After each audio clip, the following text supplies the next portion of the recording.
Hey traders, 124 Monday, an epic day in the market, not because of the scoreboard, because what happened? Oh my lord.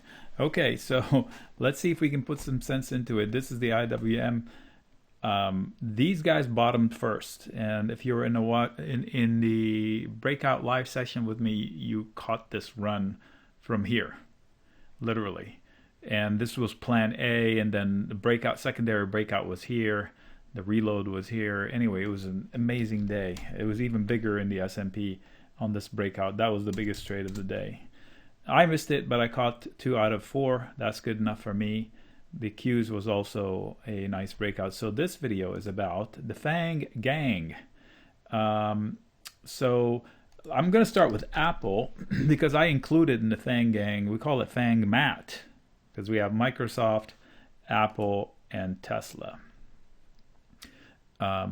First of all, big picture, zoom out to a daily, and we've been tracking the fact that, here I'll show you without the lines. When it was up here, I said this is looking like a head and shoulders with warning 1, warning 2, and by the way, warning 1, warning 2 was a theme across all mega caps except 2 because they had already fired warning 1, warning 2, and that was Netflix, which was in the lead in the drop, and Amazon. So Apple was up here somewhere, and I said warning 1, warning 2. We kept tracking it until they lost the neckline, and this is a typical head and shoulders. The downside of this was like 156 to 154 or something like that. So they filled it. So that breakdown, let me see. Actually, this is the downside scenario. If you believe a little bit less than that, so that was like too big. So something like this from the neckline. So it's close enough, today's low, close enough for government work that they flushed it. Not only that, look left, they were here. So that was the breakout from November. That's also below the highs of September 21. So technically speaking, they did all the damage they need for now. Not to say they can't fall any further. We also expected on the bounce last week. I said, this was the plan. Don't discount the fact that we can do a U-turn and then lose footing, and then that's what would ensue. And unfortunately, that played out. That wasn't my forecast, but we were looking for it. Significant resistance, no longs. So when it rallied to here, this was not a place to add longs. I just moved it to the right. This was here earlier. So this is all to say that Apple's damage that needed to happen has already happened. So if I was long the stock, today was not the day I would capitulate out of it at the depth of the day. If somebody got out of Apple long here, they need a little bit of help with charts. They're not idiotic about it. Maybe they don't have enough experience. But when a stock, especially a good stock, comes into its support, its neckline, its breakout spot, its prior contention levels, what does that mean? They failed big time here. They took months and they broke out. And then they now come back to revisit it. That's when they find buyers in this area. So that was not a place to capitulate. Now that doesn't mean it's going to here. It just means that this is not a place to panic. So if I sold a put or a put spread, I'm okay watching it take a little bit of heat here. So that's Apple. Microsoft. Actually, I may have Microsoft here, so let's go there. There it is here. So today's action is just freaking phenomenal. All right, let's go to a daily. What kind of lines do I have? All right, we do have lines. So this is a daily chart on Microsoft. So I said on the pop, beware of this guy. And look at this. They lost support from October. I hate that they poked it, but luckily they left the tail. What does that mean? They rejected the lows right away. And let's see. Look how close this low is to that. And this is a good base. So I'm not as comfortable with the bottom as I am with Apple because it still relatively looks more vulnerable. But nonetheless, beware of this. So that's Microsoft. Tesla. So Tesla had been in better shape, and today was down 1.4, but it could have been much worse. They left the tail. Also at a pivotal zone, but it's not an absolute bottom. So this level was on our radar. Let me see. Wait, did I just type that in there? Yes, I did. So I don't want to do that because I have my own box for Tesla. I believe it's here in this window. I lost track. By the way, these windows are all shared live during the breakout session to everybody in my group that wants to be there. So this is the Tesla daily, and this was the downside expectations on the breakdown from up here. They overdid it a little bit, but still, we knew we had a good handle over the levels.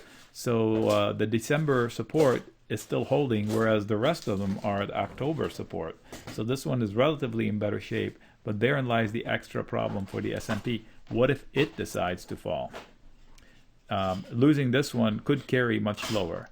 It would be an entry opportunity. That's not my forecast, but it would be an entry opportunity. Okay, so this was the neckline. Several necklines, depends where you want to draw them. Like loss of this area, I think was aiming to this. I had hoped that they would hold this one. They didn't. They're trying to recover it. So be careful now tomorrow or the day after what it does up here. The sellers may be in charge. They may want to try to hit it down from the resistance. So be careful of, here, let's do it now.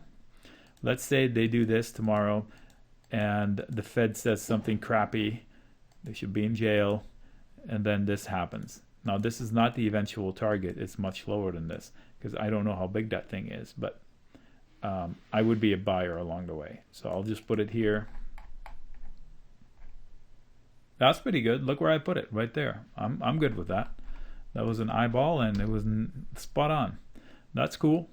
Well, it wouldn't be cool if it unfolds because I don't want people to lose money. But now we have a handle. Okay, Netflix. I don't even need to show you. I would own it. There's no doubt about it. What? I mean, this is lower than 2018 levels. Pandemic was nowhere near. This is okay. So right here, folks. Right here. That's when the world had stopped functioning, and Netflix almost went to that level today. I don't care what we're expecting. What are we expecting? Are we having zombies in the street next week? Are we having World War III breaking out? Is the Fed going to say, I'm going to break this economy that I just spent trillions fixing? I doubt it. But let's say they don't happen. None of these happen. Why is Netflix at a pandemic shutdown, global shutdown? Okay. So Netflix is, for me, no problem. Amazon, so Netflix, oh, I forgot to, so this was the head and shoulders from Netflix that triggered everything, and it was ahead of the game. It fell first. Amazon fell second, and this was the target I had for Amazon. Let me see, can you see it here? And then free fall, and that's the downside scenario if it had lost that neckline that it did, and it did. So they overdid it. This too, look, 2,700. Wow, that's amazing. Okay, so I was talking of these numbers, but I did not think they were going to come this quickly.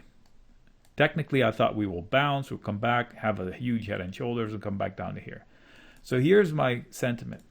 I was afraid we were going to lose this footing, and then we lost it and priced all of it out in one day. That was Friday.